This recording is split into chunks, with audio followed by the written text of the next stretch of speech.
चलिए चलिए, 1 2 3 4 मोदी जी की जय जयकार। Modi.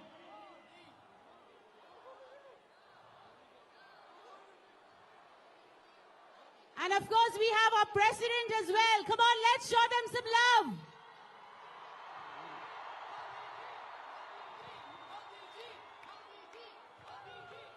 Our beloved President, His Excellency Uhuru Kenyatta, is with the Prime Minister of India, Narendra Modi ji. Big up the coffee! Big up the coffee! Big up the coffee! Modi ji. Sir, namaste. No, please. Yeah, please. The stadium should go on. 10. Count with me. 9.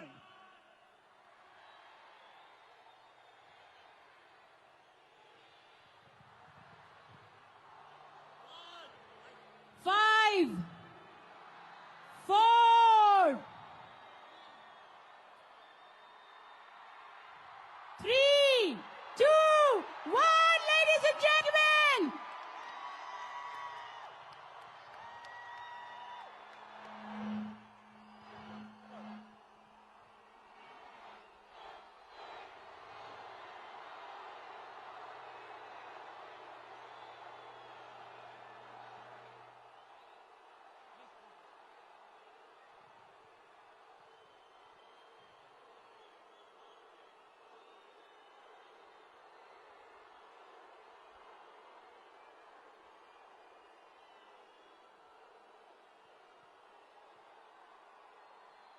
Not enough, not enough.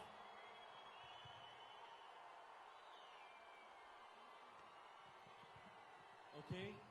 Silence, silence, please. Silence, silence. Can we have a salute from the Kenyan band?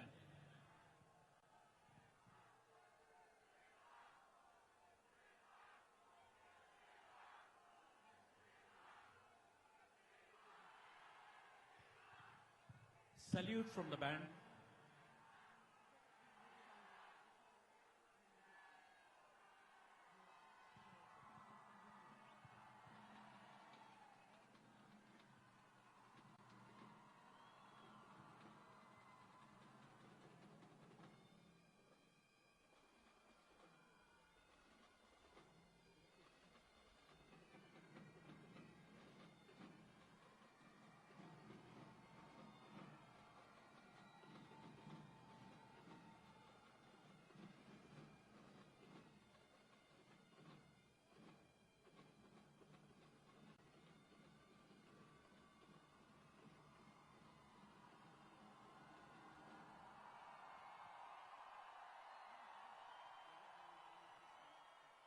May we kindly request you to remain upstanding for the Kenyan and Indian national anthem.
Ladies and gentlemen, it now gives me great privilege to introduce on stage to give his welcome speech the President of the Republic of Kenya, His Excellency, Mr. Uhuru Kenyatta.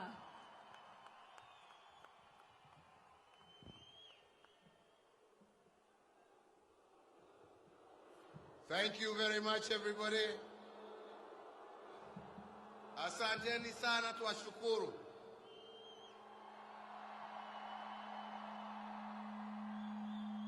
Prime Minister of India, Prime Minister Modi, on behalf of the people of this great Republic of Kenya, I take this opportunity to welcome you to our country and to say that indeed we are glad and excited that you accepted my invitation to visit Kenya, a very clear indication of the long-standing cultural, economic, and people-to-people ties that exist between Kenya and India, a relationship that spans well over 100 years.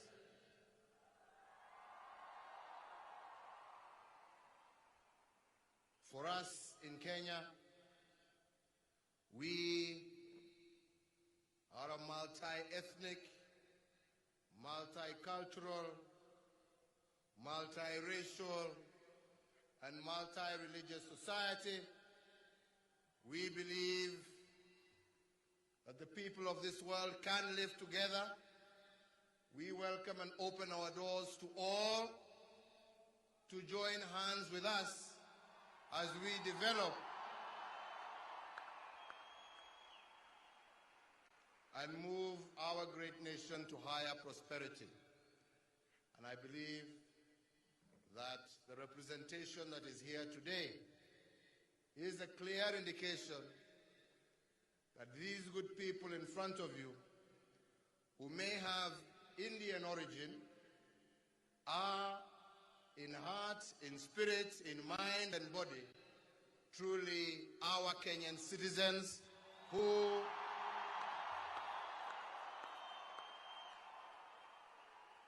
are part and parcel of our history, our present, and without a doubt, our future.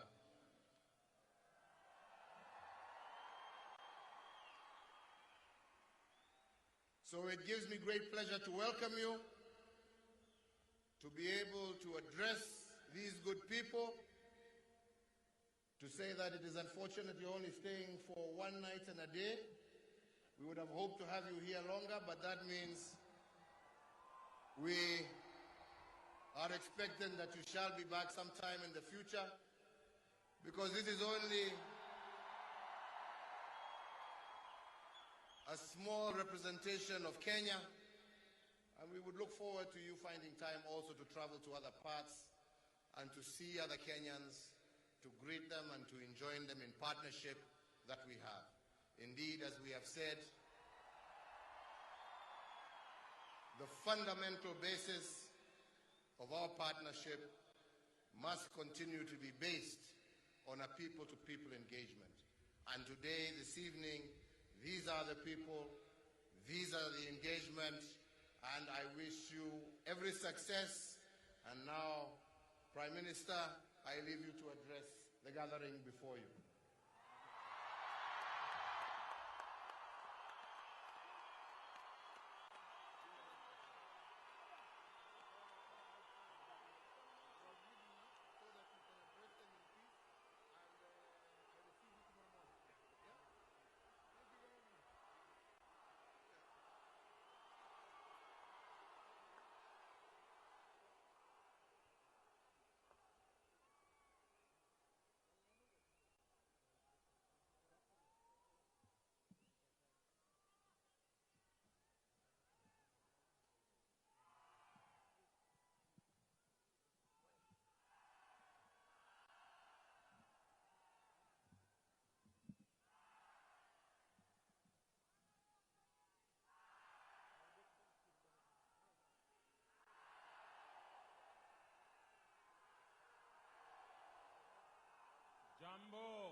नमस्कार।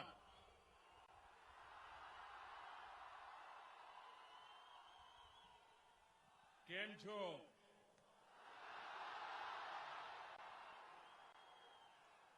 सत श्री अकाल। नमस्कारम। हबारी गानी।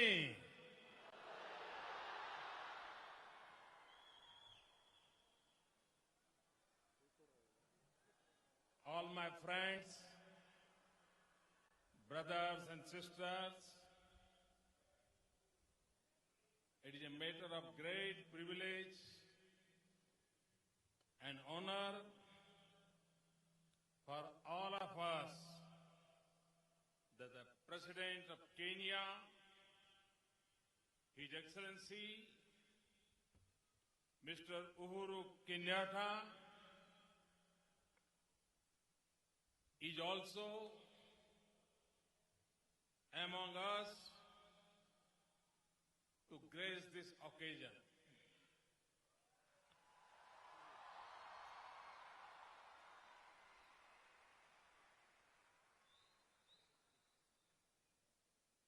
For me and for India and for Indians, it's a great, great honor.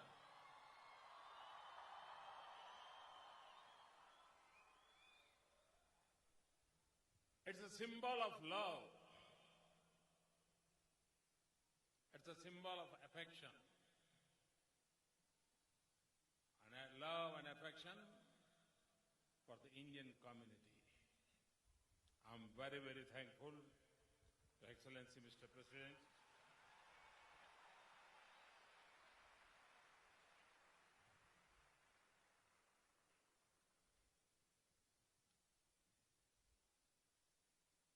मैं पिछले 4 दिन से mainland Africa की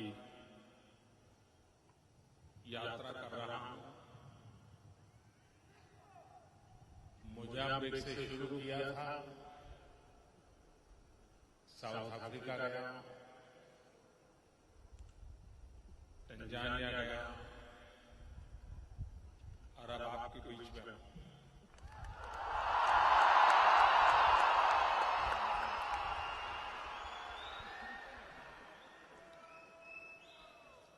मैं पहले भी यहां आप लोगों के बीच आया हूं। आप में से कईयों से बड़ी निकटता रही है मेरी, पुराना परिचय रहा है। लेकिन आज जो मैं नजारा देख रहा हूं,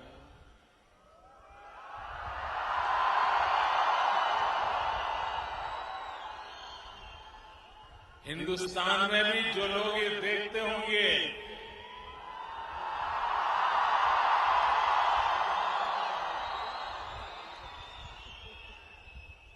वे भी शायद यही सोचते होंगे कि भले कुछ भी हो, लेकिन शायद कार्यक्रम तो हिंदुस्तान में दिख रहा है।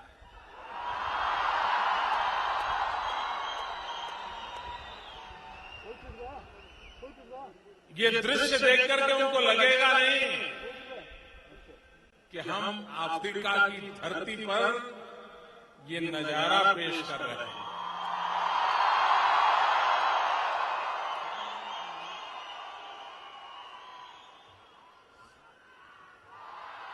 और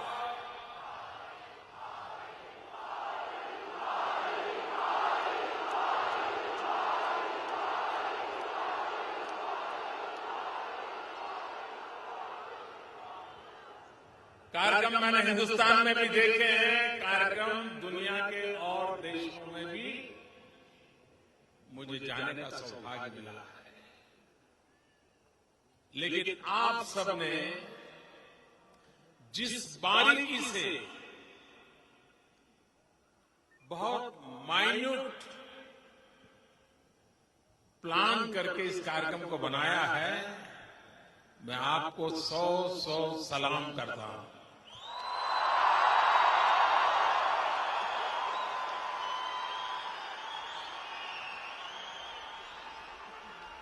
जब मैं और राष्ट्रपति जी यहां आ रहे थे तो सारे कलाकार दोनों तरफ खड़े थे।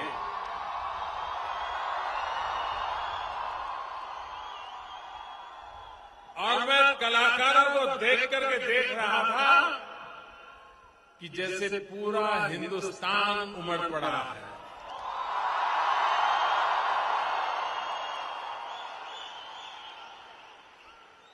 भारत के हर कोने की पहचान, भारत के हर कोने की महक यहां मैं महसूस कर रहा हूं।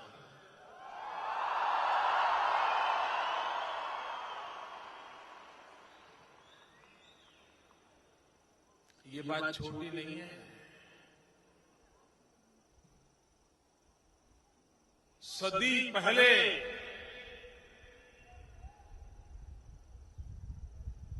हमारे पूर्वज यहां आए, मजदूर के रूप में आए। कोई उठा करके ले आया, मजदूरी करने के लिए ले आया। किसी की तीसरी पीढ़ी होगी, किसी की चौथी पीढ़ी होगी। बहुत लोग ऐसे होंगे यहां जिन्होंने अब तक हिंदुस्तान की धरती पर कदम रखने का सौभाग्य नहीं पाया होगा।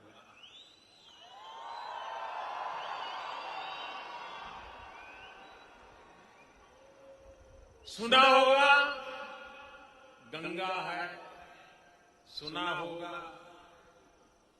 हिमालय है, सुना होगा कोई आसाम है, कोई नागालैंड है, कोई मिजोरम है, लेकिन कभी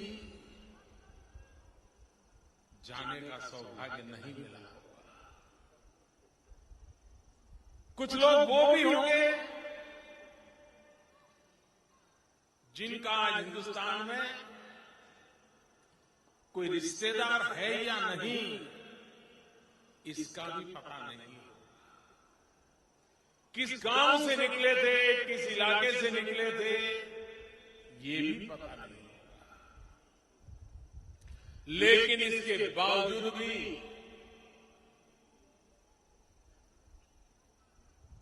इतने लंबे समय तक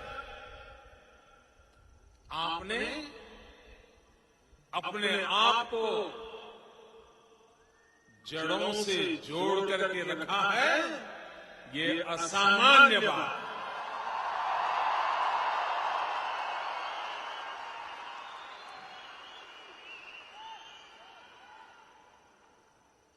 हमारे पूर्वजों की उस विरासत, हमारे पूर्वजों के पराक्रम की गाथाएं,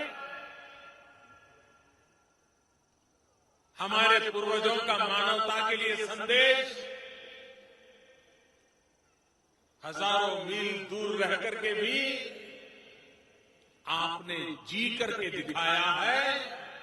हर हिंदुस्तानी को आप पर नाज है, आपका गर्व करता हूं, आपका अभिनंदन करता हूं।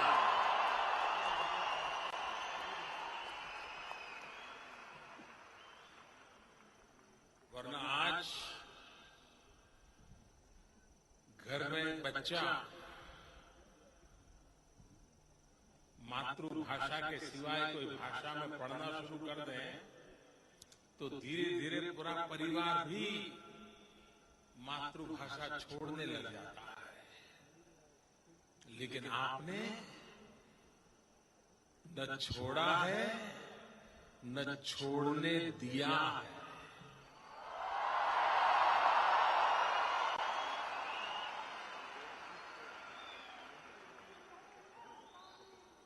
यही तो परंपरा है, भाषा का ही तो बंधन है जो हमारे भावों को प्रकट करती है। हमारा खान पान, हमारा रहन सहन और हमारे पूर्वजों के प्रति, पराक्रम के प्रति हमारा स्वाभिमान, यही हमें आगे जीने की प्रेरणा दे। और इसलिए जब यहां आते हैं तो लगता है कि मिनी हिंदुस्तान है।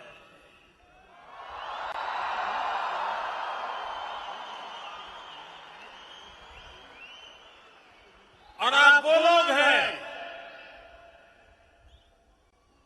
जिन संस्कारों को लेकर के आप के पूर्वज यहां आए, आने का कारण कोई भी रहा, मजबूरियां कोई भी रही, गीले सिकवे कितने ही क्यों न रहे हो, लेकिन आपने इस धरती को अपना बना लिया और इस धरती के विकास के लिए भी जी जान से जुट गया।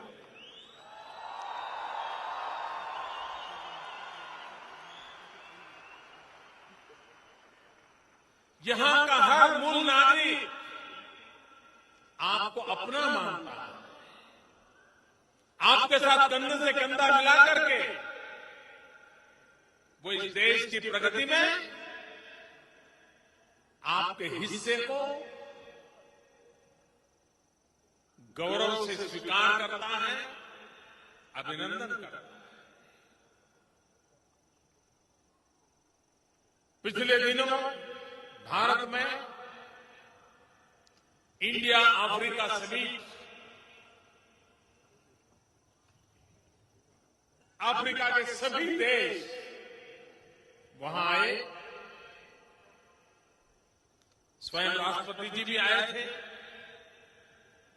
और उन्होंने उस दिन मुझे बड़ा आग्रह किया था कि मोदी जी इस वर्ष के कैलेंडर में आपको मेरे यहां आना पड़ेगा।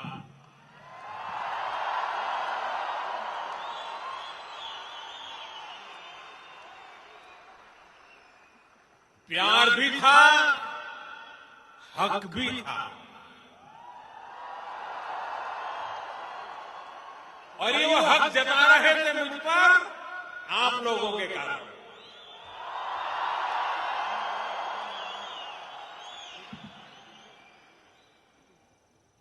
और इसलिए आज मैं आप सबके बीच में हूं। भारत के लिए अफ्रीका के देश अत्यंत महत्वपूर्ण है। एक प्रकार से अफ्रीकन कंट्रीज और भारत की सुख दुख की यात्रा साथ साथ चली है।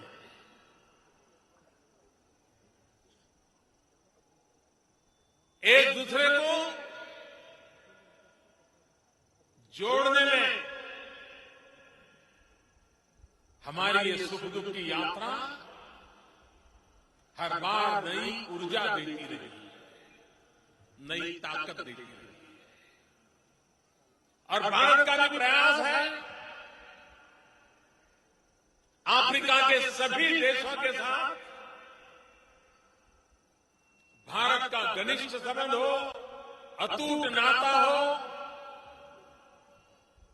और भारत और अफ्रीकन कंट्रीज एक दूसरे की शक्ति को पहचाने, एक दूसरे की आवश्यकताओं को पहचाने,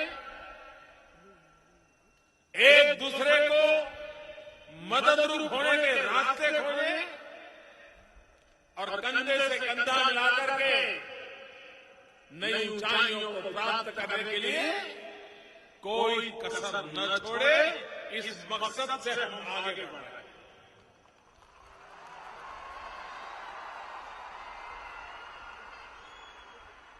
लेकिन हम वहां सिर्फ यहां पर रुकना नहीं चाहते। मेरा क्या, मुझे क्या, इस सीमित विचार से न हिंदुस्तान कभी चला है, न हिंदुस्तान कभी चलने के लिए सोच सकता है।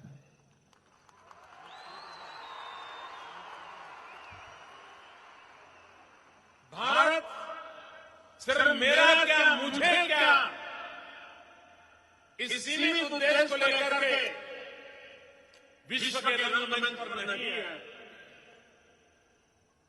भारत तो वसुधैव कुटुंबकम की भावना लेकर के पला बढ़ा।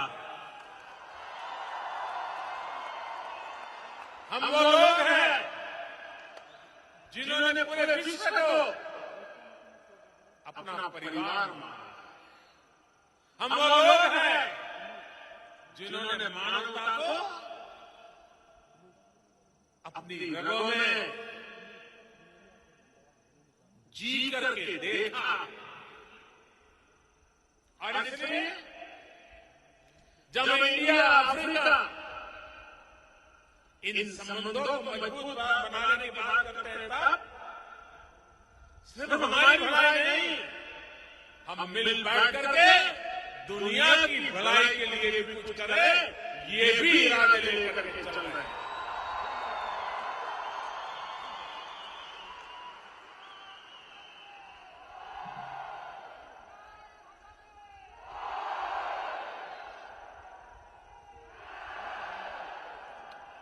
मेरे प्यारे देशवासियों, आप यहां कितने ही दूर क्यों न हो, लेकिन अगर हिंदुस्तान में कुछ भी बुरा हो जाए, कोई कष्ट आ जाए, तो आपको भी पीड़ा होती है कि नहीं होती है? आप भी बेचैन हो जाते हैं कि नहीं हो जाते हैं? रात रात जाग करके खबर लेते हैं कि नहीं लेते हैं? ये कैसा अद्भुत नाता है कि जिस भूमि पे कभी गए नहीं, जिस इलाके को देखा नहीं, जिन लोगों को कभी मिले नहीं, लेकिन उनको अगर पीड़ा होती है तो आप सो नहीं पाते हैं। यही तो मानवता की गुटी हमें पिलाई गई है और इसी के लिए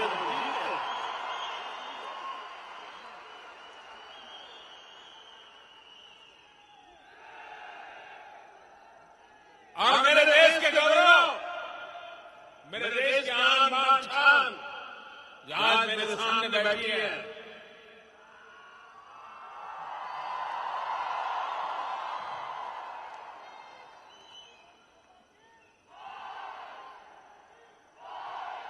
सरकार एक विदेश विभाग चलाती है। विदेश विभाग में बड़े बड़े अफसर होते हैं, बाबू होते हैं। भिन्न भिन्न देशों में उनके मिशन होते हैं, उनके दफ्तर होते हैं। वे कोशिश करते हैं दुनिया को भारत के साथ जोड़ने की। वे कोशिश करते हैं दुनिया भारत को स्वीकार करे, सम्मान करे। वे कोशिश करते हैं कि दुनिया भारत के साथ जुड़े, लेकिन उनकी ताकत बहुत सीमित है। 5, 25, 50 लोग होते हैं मिशन। दुनिया को जोड़ने की अगर सच्ची ताकत किसी में है तो हर हिंदुस्तानी में है, जो मेरे सामने रखते हैं।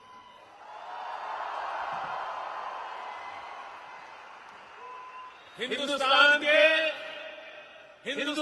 के सच्चे एम्बेसडर, हिंदुस्तान के सच्चे एम्बेसडर, हिंदुस्तान के पक्के एम्बेसडर अगर कोई है तो विश्व में फैले हुए मेरे भारतीय भाई बहन।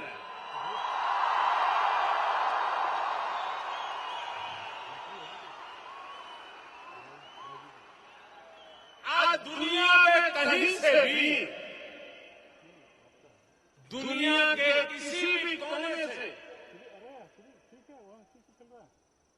किसी भी देश की तरफ से, मैं दुनिया के कई देश के महानुभावों से मिला हूं, लेकिन अब तक दुनिया के किसी देश ने, किसी देश के मुखिया ने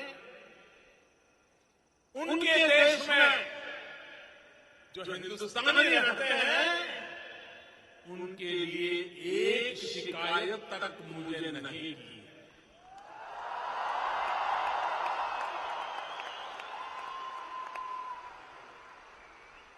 ऊपर से उल्टा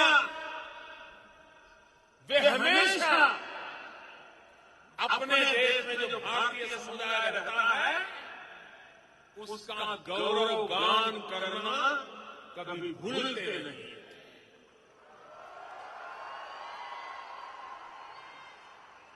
प्यारे भाइयों बहनों, आप कल्पना कर सकते हो कि हिंदुस्तान का कोई प्रधानमंत्री जब दुनिया का कोई मुखिया उसको मिलने आया हो और उस देश में रहने वाले हिंदुस्तानियों की जब तारीफ करता हो तो मेरा सीना कितना चौड़ा हो जाता है,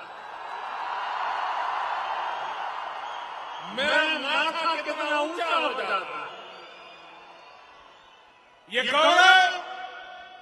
गौरव हमें आपके कारण मिलता है, आपके व्यवहार के कारण मिलता है।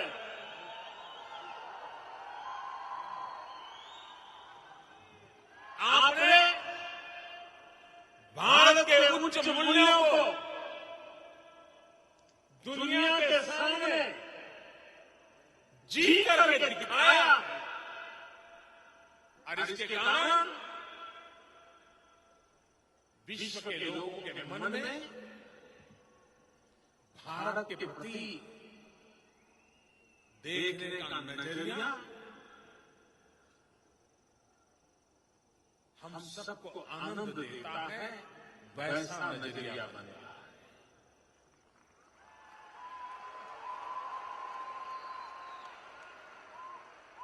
भारत में कुछ अच्छा हो, आप खुशियों से भर जाते हो, नहीं भर जाते? भर जाते हो, नहीं भर जाते हो?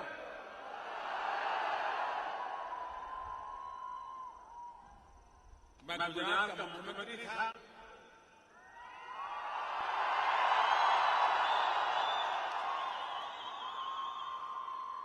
एक बार मैं केरल गया तो केरल में एक कच्छी परिवार के साथ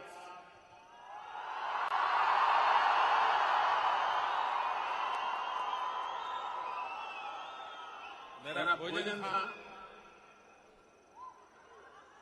कछड़ों वाले मांस।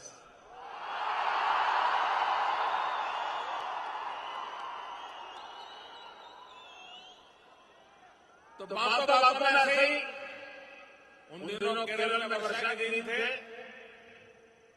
तो मैं ऐसे ही वर्षा की चर्चा कर रहा था।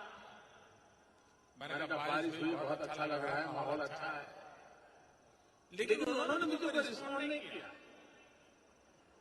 वो खुशी में शरीर नहीं हुई। मुझे 3-4 दिन वहां रहना था। जिस दिन मैं निकलने वाला था उस दिन उन्होंने विशेष खाना पकाया, मिठाइयां बनाई और बड़ा खुशी का माहौल था। क्या बात है, अचानक आज आप कितने खुश नजर आ रहे हो? बोले आपको मालूम नहीं है? मैंने कहा नहीं। अरे बोले अभी भी खबर आई है कच्छ में बारिश हो गई है।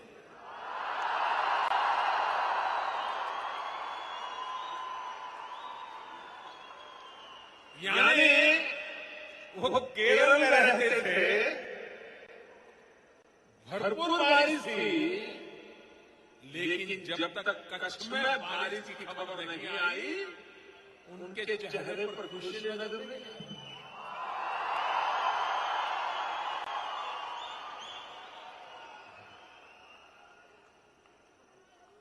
मनुष्य का स्वभाव है, हिंदुस्तान से जब भी अच्छी खबरें आपको सुनने को मिलती होगी, आपको खुशी होती है कि नहीं होती? आनंद होता है नहीं होता है? मुझे बराबर याद है भाइयों, 2014 में जब भारत में लोकसभा के चुनाव चल रहे थे, नतीजे हिंदुस्तान में आ रहे थे, लेकिन टीवी रेडियो के सामने से आप लोग हट नहीं रहे थे।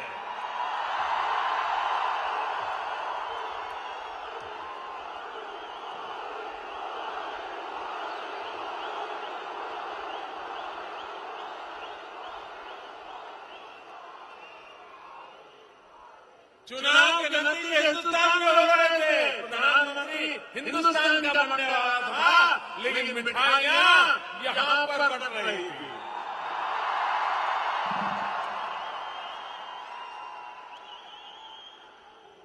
और मेरे प्यारे भाई बहनों,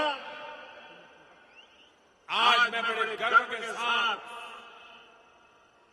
बड़ी नम्रता के साथ सर झुका करके आपके सामने निवेदन करना चाहता हूं कि 2 साल में इस सरकार ने एक के बाद एक वो कदम उठाए हैं कि विश्व भर में फैला हुआ हर हिंदुस्तानी गर्व कर सकता है।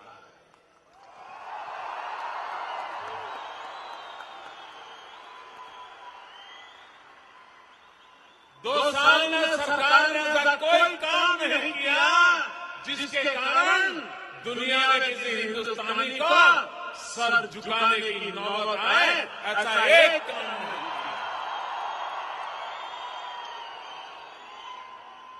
हर हिंदुस्तानी दुनिया में सर ऊंचा करके, दुनिया के सामने आंख में आंख मिला करके बात कर सके, ये ताकत आज हिंदुस्तान में पैदा हुई है।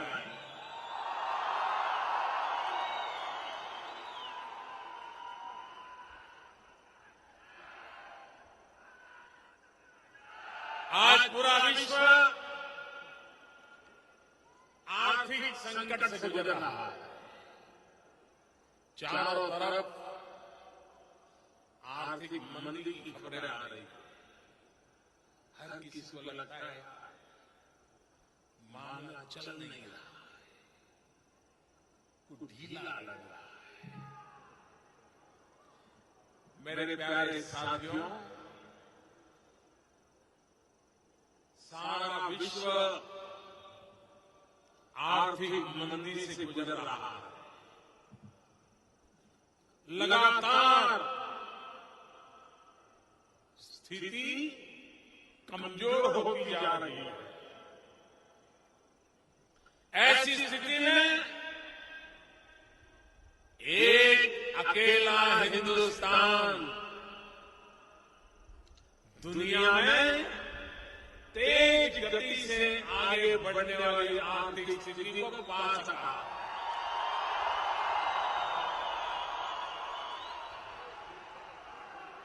चाहे वर्ल्ड बैंक हो, चाहे IMF हो, चाहे दुनिया की क्रेडिट रेटिंग एजेंसी हो, एक स्वर से कह रहे हैं कि आज विश्व की अर्थव्यवस्था में अगर कोई ब्राइट स्पॉट है तो उसका नाम है हिंदुस्तान।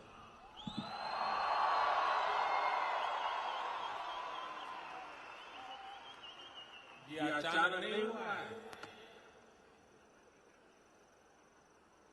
दुनिया में जब मंदी का दौर हो और हिंदुस्तान में भी एक तो नई नई सरकार आई हो, और आपको पता है 2014 में मोदी के लिए क्या कहा जाता था, इसको कोई अनुभव नहीं है, ये तो छोटे से गुजरात को देखता था, इसको विदेश विभाग क्या होता है, फॉरेन पॉलिसी क्या होती है, इसको कुछ समझ नहीं है। ये प्रधानमंत्री बन के क्या करेगा, कैसे करेगा, कई सवाल थे।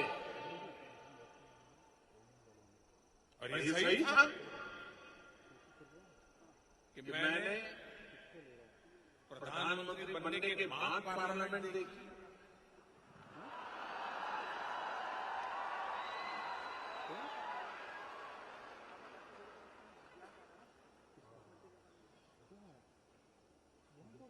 मेरी तो पूरी जिंदगी जनसभा में गई, लोकसभा मेरे लिए नहीं थी।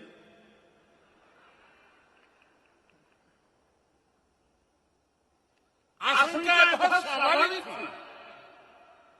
जो मेरे लिए सवाल या निशान बनाते थे, उनके प्रति मेरी कोई शिकायत नहीं है, क्योंकि बहुत स्वाभाविक था। दूसरी तरफ लगातार 2 साल हिंदुस्तान अकाल से पीड़ित रहा। बारिश बहुत कम हुई,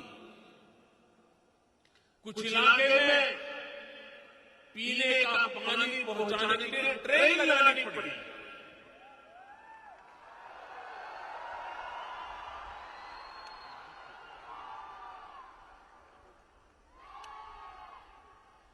ईश्वर भी हर पल मेरी कसौटी करता ही रहता है।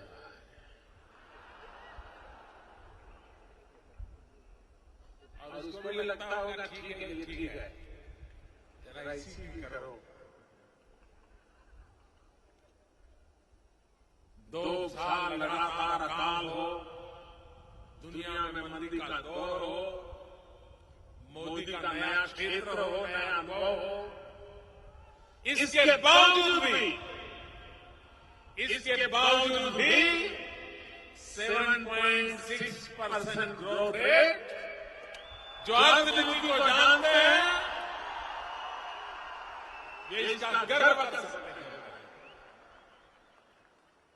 लेकिन हम यहां रुकने वाले नहीं हैं। अभी और आगे बढ़ाना है, और ऊंचे देश को ले जाना है, और इरादा है 8% तक पहुंचना है।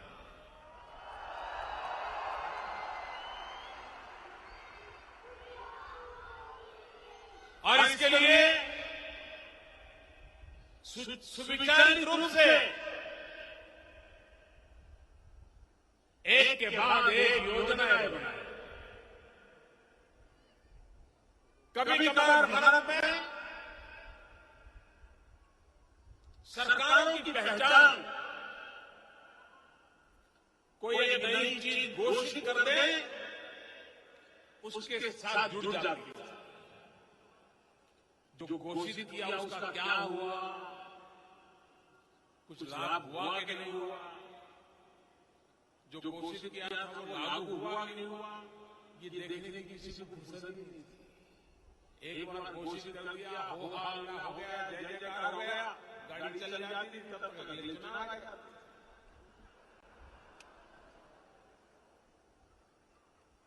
हमने बल दिया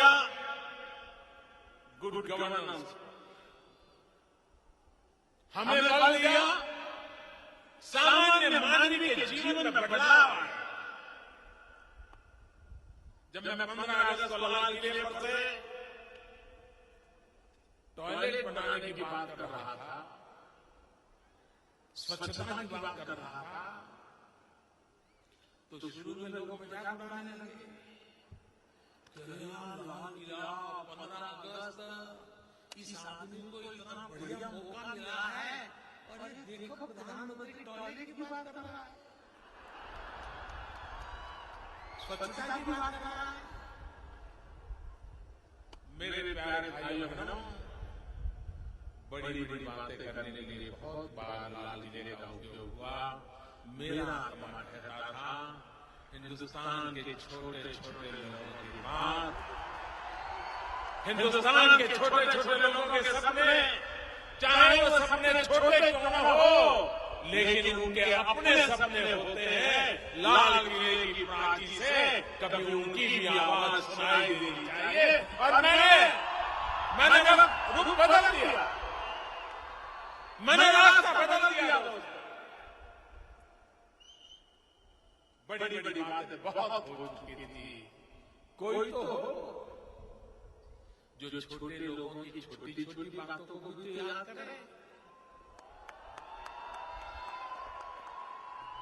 और मैंने देखा है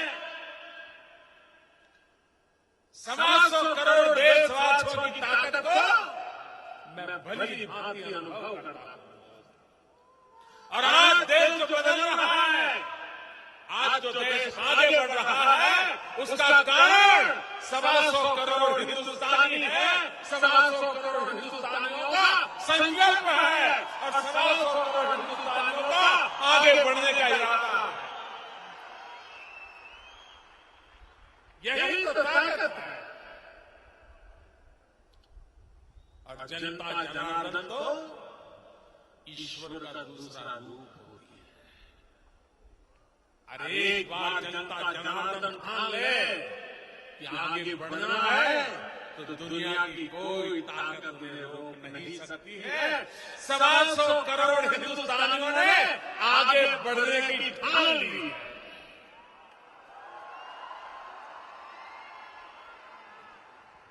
अब हिंदुस्तानी मुसीबतों की गिनती कर करके सर पे हाथ रख करके सोने की इरादा नहीं रखता। अब हिंदुस्तानी मुसीबतों को पार करके नई ऊंचाइयों पर पहुंचने के संकल्प लेकर के आगे बढ़ने के लिए अपनी जिम्मेवारियों को बखूबी निभाने का प्रयास कर रहा है।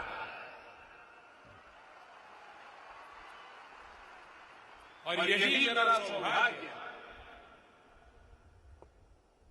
और जब देश की जनता इतना काम करती हो तो मुझे भी तो दौड़ने का मजा आता है। मुझे भी ज्यादा काम करने का मजा आता है। भाइयों बहनों, समय सीमा में स्कूल में टॉयलेट बनाना या बनाना, ऐसा नहीं चलो यार योजना बनाओ देखेंगे कि कब तक होगा कैसे होगा, नहीं। अगर ये काम 100 दिन में करना है तो पूरा करना है। अगर ये काम 1000 दिन में पूरा करना है तो करना। होती है, चलती है, आएंगे, देखेंगे, करेंगे, सुना है, सुनेंगे, सुनाएंगे, क्या यही चलता रहेगा क्या?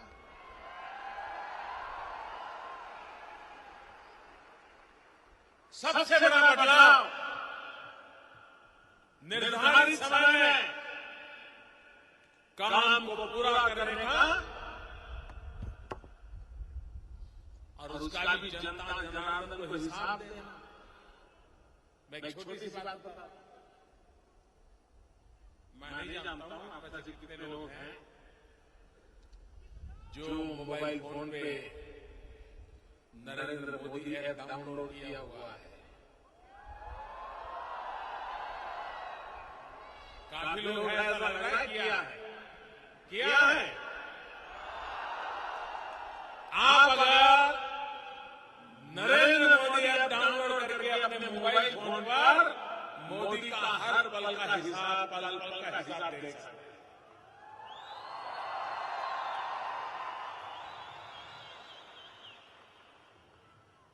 हमारी एक दूसरी ऐप है गर्व। आपको जानकर हैरानी होगी, जब मैं एक दिन अफसरों के साथ बैठा था तो ध्यान में आया 18,000 गांव, 18,000 विलेजेस ऐसे निकले कि जहां आजादी के 70 साल होने आए, बिजली का खंभा भी नहीं पहुंचा, बिजली का तार नहीं पहुंचा, बिजली का लट्टू तो देखा ही नहीं। उसे मालूम नहीं बिजली क्या होती है। आप कल्पना कर सकते हैं कि 18वीं शताब्दी में जो जिंदगी जी रहा है, 21वीं शताब्दी में आज अगर कोई बिजली के बिना गुजारा करता है तो वो 18वीं शताब्दी से दूर नहीं है तो क्या है? मैंने अफसरों को पूछा, मैंने कहा भाई बताओ ये 18,000 गांव रह गए, क्यों रह गए, किसके काम रह गए, ये मुझे तू मैं टाइम बर्बाद नहीं करना है, मुझे बताओ हम कब तक करेंगे। तो हमारे अफसरों ने कहा कि साहब 6-7 साल लगेगा, 6-7 साल। मैंने कहा क्यों कम समय में हो सकता है कि नहीं हो सकता है? तो वो जवाब नहीं दिया। मैंने लाल किले पर एक दिन घोषणा कर दी कि हम 1000 दिन में 18,000 गांव में बिजली पहुंचा देंगे।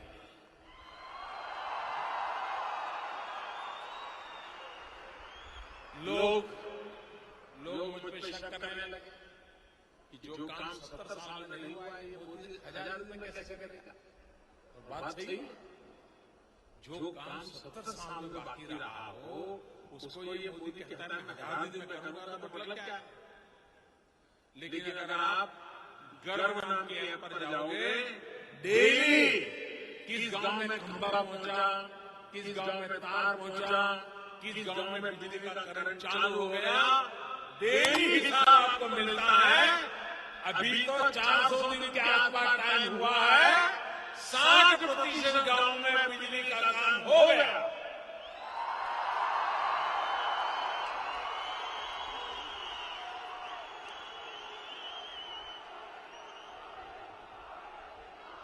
जब 1000 दिन होंगे उसके पहले ही ये पूरा हो जाएगा, मेरा पूरा विश्वास है। मुझे गांव की सड़क बनानी है, हर गांव को पक्की सड़क से जोड़ना है। पहले एक दिन में जितने किलोमीटर सड़क बनती थी, पिछले 2 साल में कोशिश के बाद आज हम उस स्थिति पर पहुंचे हैं कि पहले एक दिन में जितनी सड़क बनती थी, आज एक दिन में उससे डबल से भी ज्यादा सड़क बन गई।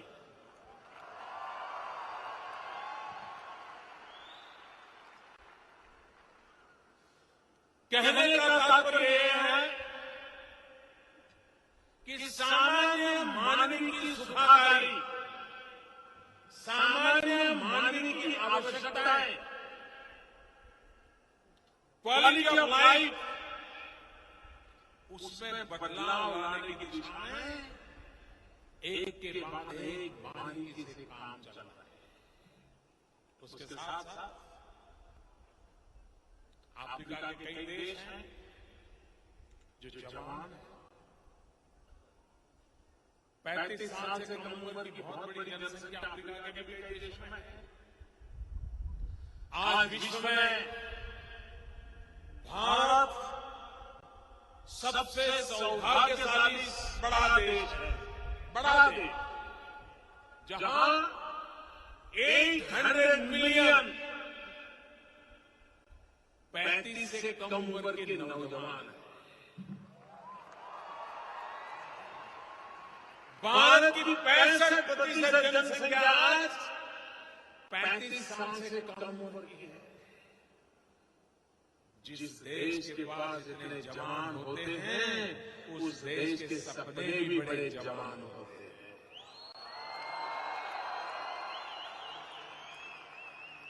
और इसलिए स्किल डेवलपमेंट, इन नौजवानों के हाथ में हुनर हो, कोई न कोई नई चीज जानने का, सीखने का, उसकी इच्छा आकांक्षा के अनुसार अवसर मिले। और मैं नहीं चाहता हूं कि मेरे देश का नौजवान रोजगार के लिए पर्चियां लेकर इधर उधर भटकने के लिए मजबूर हो जाए। मैं चाहता हूं मेरे देश का नौजवान अपने कदमों पर खड़ा रहे, अपनी मंजिल खुद तय करे और खुद मंजिल पर तेज गति से आगे बढ़े। ऐसा माहौल पैदा करो ताकि वो स्वाभिमान से जिंदगी जी सके।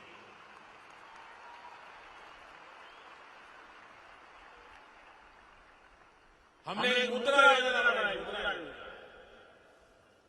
ये मुद्रा योजना ऐसी है कि जो छोटे छोटे तबके के लोग हैं, नौजवान लोग हैं, जिसको कुछ करने का इरादा है लेकिन पैसे नहीं है, उसको बेचारे को चाय की दुकान खोलनी होगी,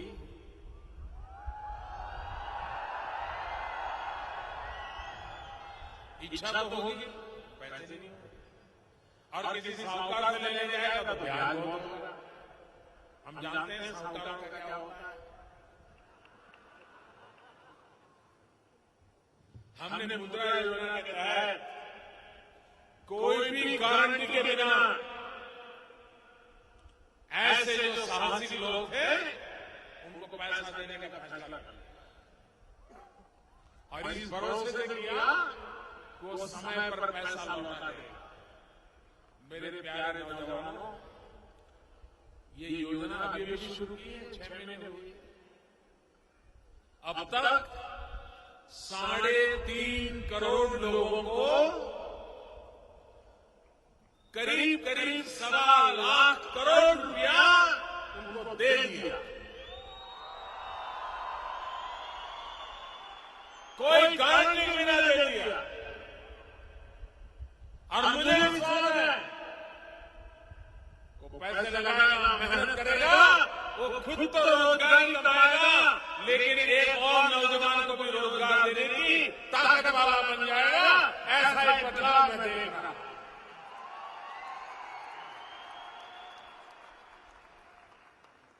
भारत का नौजवान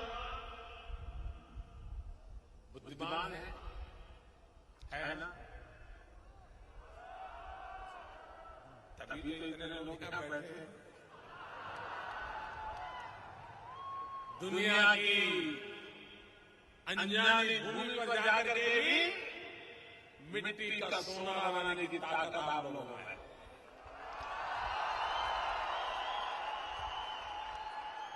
पता तक नहीं था वहां क्या होगा, चल दिए और आकर के अपनी दुनिया बसा ली। ये है ताकत हिंदुस्तानी मन में।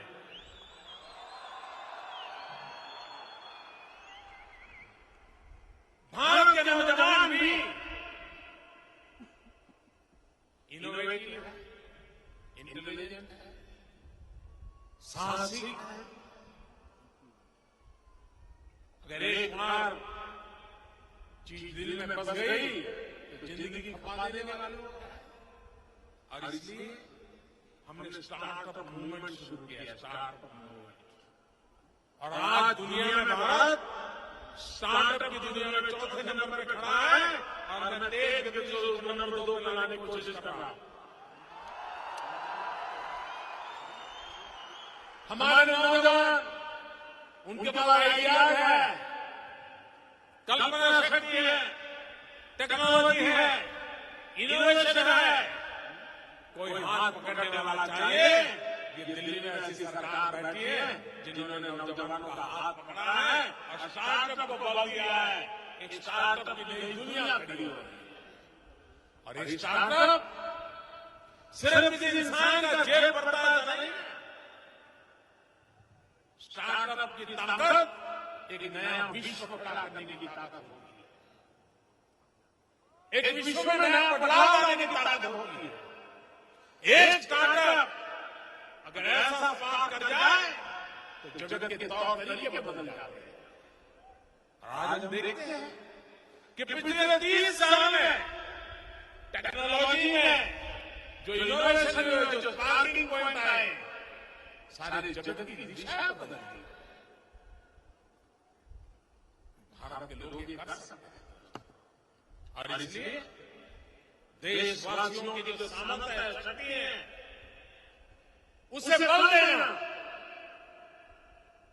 देशवासियों की शक्ति के आधार पर देश को नई ऊंचाइयों पर ले जाना, गरीबी से मुक्ति पाने के लिए भी, गरीबी के खिलाफ लड़ने के लिए गरीबों को ताकत देना, ताकि गरीब गरीबी को परास्त करे। उस राह पर हम चल पड़े।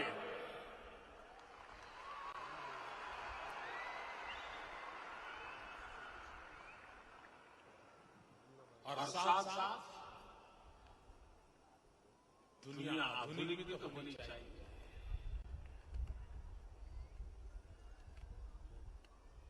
अभी भारत ने एक साथ 20 सैटेलाइट आसमान में छोड़े, 20 एक साथ, और 2 सैटेलाइट को 2 कॉलेज के स्टूडेंट्स ने बनाए थे, वो ऑलरेडी आज ऑपरेशनल है।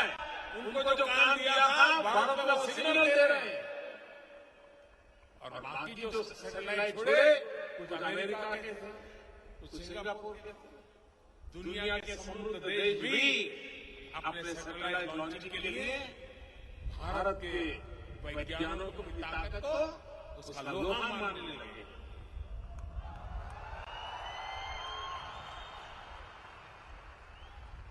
तो हम उपनिषद से लेकर के उपग्रह तक भारत की जो विशाल शक्ति संपूर्ण है, इस पूरे शक्ति संपूर्ण को लेकर के विश्व की नई ऊंचाइयों पर भारत का भी सितारा चमकता हो, उस दिशा में प्रयास करो। भाइयों बहनों, मैं आपको विश्वास दिलाता हूं, आप जैसा हिंदुस्तान चाहते हो, वैसा ही हिंदुस्तान के 125 करोड़ लोग बना के रहेंगे। ये मैं आपको विश्वास दिलाता हूं।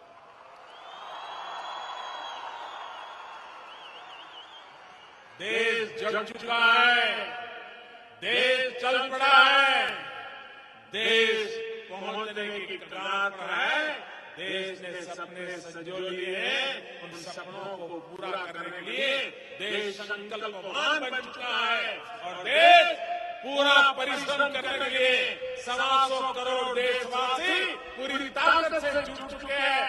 और वही भव्य भारत के सपनों को साकार करने के लिए, दिव्य भारत के सपनों को साकार करने के लिए ये शक्ति हमारे साथ जुटी है। और वही शक्ति है जो विश्व की आशा आकांक्षाओं को पूर्ण करेगी।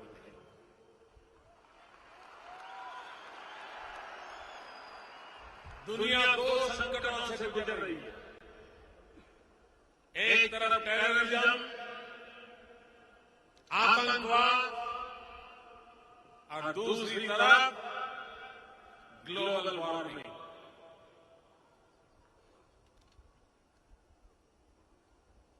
पूरी मानव जात के सामने चुनौतियां हैं, मानवता को चुनौतियां, और इसलिए भूतकाल में कभी भी मानवतावादी शक्तियों को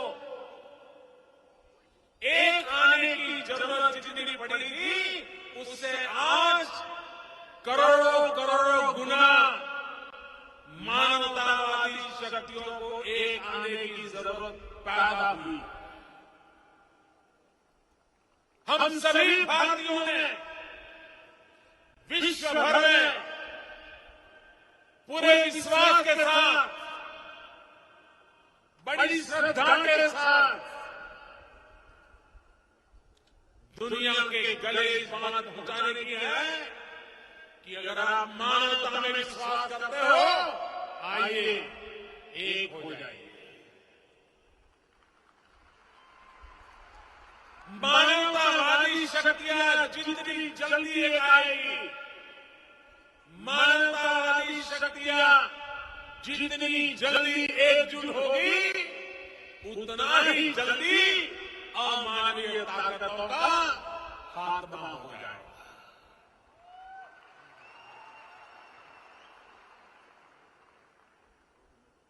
अमानवीय शक्तियों का मुकाबला मानवीय शक्ति से ही होने वाला है, और इसलिए मानवतावादी शक्तियों का एक आना और भारत का पूरे विश्व को एक ही संदेश है, मानवतावादी ताकतें एक आए, मानवतावादी शक्तियां एक आए, मानवतावादी शक्तियां एक होकर के मानवतावाद के दुश्मन उन शक्तियों को हम परास्त करें। ये मानवता के लिए आवश्यक है, किसी देश विशेष के लिए नहीं। और उस संकल्प को हमें आगे बढ़ाना। उसी प्रकार से ग्लोबल वार्मिंग, ग्लोबल वार्मिंग के जनक ऐसा नहीं है। 1000 साल पहले सूरज कम तपता था और अब सूरज ज्यादा तपता है। उसने अपने में कोई बदल नहीं किया। अगर बर्बादी की है, हम मनुष्य जाति ने की है। ग्लोबल वार्मिंग का कारण हमने जिस प्रकार से प्रकृति को एक्सप्लॉइट किया, शोषण किया, उसी का नतीजा है कि आज मानव संकट में आया है, प्रकृति संकट में आई है। भारत का मूल विचार दुनिया को इस संकट से बचाने का रास्ता दिखा सकता है। हमारे पूर्वजों ने हमेशा कहा कि परमात्मा ने हमारी नीड पूरी करने के लिए सफिशिएंट सब कुछ दिया हुआ, लेकिन हमारी ग्रीड पूरी करने के लिए ये दुनिया भी कम पड़ जाएगी। और इसलिए हमारे संकट के मूल में हमारी ग्रीड है। नीड के कारण संकट पैदा नहीं हुए। प्रकृति की रक्षा करना, प्रकृति को प्रेम करना, प्रकृति से संघर्ष का रास्ता छोड़ देना, ये ग्लोबल वार्मिंग से आने वाली पीढ़ियों को बचाने के लिए हम लोगों की जिम्मेवारी है। अगर आज हम पानी पी सकते हैं, अगर आज हम शुद्ध हवा ले सकते हैं, अगर आज हम हरियाली देख सकते हैं, तो उसका कारण हमारे पूर्वजों ने हमारे लिए कुछ छोड़ा है जो हमें मिला है। अगर हम भी हमारी आने वाली पीढ़ी के लिए कुछ छोड़ के नहीं जाएंगे तो उनके लिए कुछ नहीं बचेगा। अगर हमारे पूर्वजों ने हमारे लिए छोड़ा तो हमारा दायित्व है ये प्रकृति हमारे आने वाली पीढ़ियों के लिए हम भी बचा के रखें। इन दो वैश्विक बातों को लेकर के हम आगे बढ़े, इसी एक अपेक्षा के साथ इस विशाल जनसागर को मैं नमन करता हूं। आपने जो प्यार दिया, जो स्वागत किया, सम्मान किया और बारीकी से इस अवसर को आपने अनेक रंगों से रंग दिया, आप बहुत बहुत अभिनंदन के अधिकारी हैं। मैं आपका बहुत बहुत आभार व्यक्त करता हूं, बहुत बहुत धन्यवाद करता हूं। फिर एक बार आप सबको धन्यवाद,